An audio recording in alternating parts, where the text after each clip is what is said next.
65 साल के भूषण जी परेशान और घबराते हुए अपने बेटे के पास फ़ोन करते हैं। उधर से फ़ोन के उठते ही बोल पड़ते हैं, बेटा आज हमारा एक्सीडेंट हो गया है।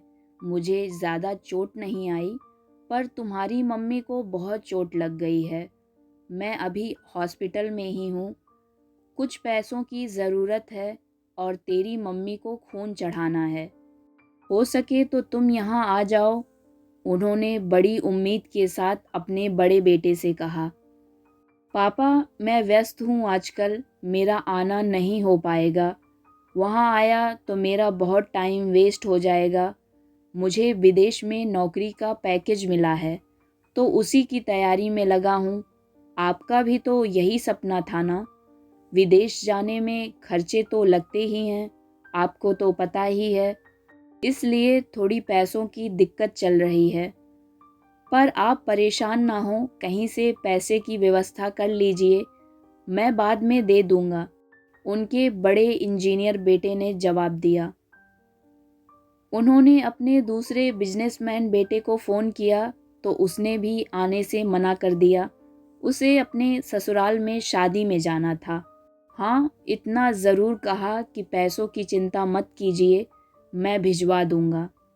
पर आज तक उसने कभी 1 रुपया भी नहीं भिजवाया।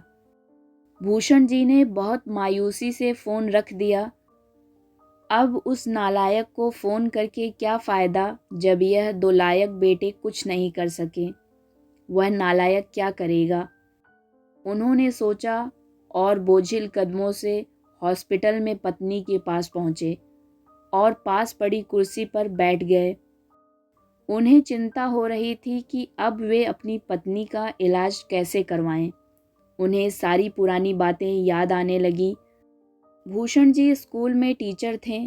उनके 3 बेटे और 1 बेटी भी थी। बड़ा इंजीनियर और मझला बिजनेसमैन था। दोनों की शादी बड़े घराने में हुई थी। दोनों अपनी पत्नियों के साथ अलग अलग शहरों में रहते थे। बेटी की शादी भी उन्होंने खूब धूमधाम से की थी। सबसे छोटे बेटे का पढ़ाई में ध्यान नहीं लगता था। जैसे तैसे 12वीं किया, उसके बाद उसने पढ़ाई छोड़ दी और घर में रहने लगा। कहता था मुझे नौकरी नहीं करनी। भूषण जी उससे बहुत नाराज रहते थे। उन्होंने उसका नाम नालायक रख दिया था। दोनों बड़े भाई पिता की हर बात मानते थे, पर वह गलत बात पर भी उनसे बहस कर बैठता था। इसलिए भूषण जी उसे पसंद नहीं करते थे। जब भूषण जी रिटायर हुए तो जमा पूंजी कुछ भी नहीं थी। सारी बचत दोनों बच्चों की अच्छी पढ़ाई और बेटी की शादी में खर्च हो गई थी। शहर में एक घर, थोड़ी ज़मीन और गांव में थोड़ी ज़मीन थी। घर का सारा खर्च उनके पेंशन से चल रहा था।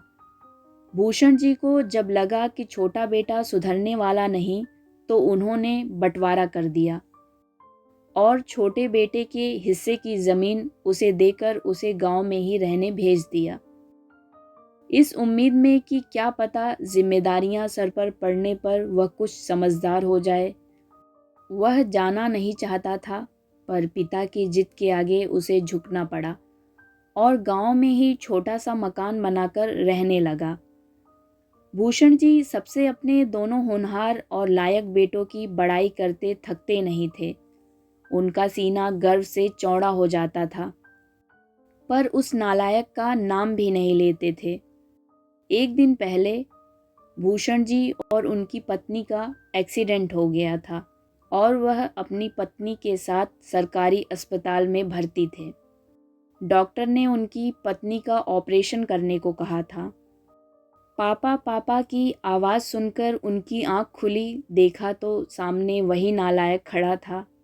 उन्होंने गुस्से से मुंह फेर लिया, पर उसने पापा के पैर छुए और नाराज़ होते हुए बोला, पापा आपने मुझे इस लायक भी नहीं समझा कि अपने परेशानियों को मेरे साथ बांट सकें। पर मैंने भी आप लोगों पर जासूस छोड़ रखे हैं। खबर मिलते ही यहाँ आ गया। पापा के विरोध के बावजूद उसने अपनी माँ को एक बड़े अस्पताल में भर्ती कराया और उनका ऑपरेशन भी करवाया। दिन रात उनकी सेवा में लगा रहता। पर एक दिन अचानक वह गायब हो गया। भूषण जी उसके बारे में फिर बुरा सोचने लगे थे कि तीसरे दिन वह वापस आ गया। महीने भर में उसकी माँ बिल्कुल स्वस्थ हो गई। उन्हें हॉस्पिटल से छुट्टी भी मिल गई। वह उन लोगों को घर ले आया। भूषण जी ने पूछा कि तेरे पास इतने पैसे कहाँ से आए? तो उसने बोला, अरे वो चैरिटी हॉस्पिटल था, उसमें पैसे नहीं लगते हैं। घर में नौकरानी थी ही। वह उन लोगों को छोड़कर वापस गांव चला गया। धीरे धीरे सब कुछ सामान्य हो गया। एक दिन यूं ही भूषण जी के मन में आया कि उस नालायक की खबर ली जाए। जब वे दोनों पति पत्नी गांव के खेत पर पहुंचे तो घर में ताला लगा हुआ था और उनके खेत में कोई और काम कर रहा था। उन्होंने उस आदमी से पूछा तो उसने कहा, यह खेत अब मेरे हैं।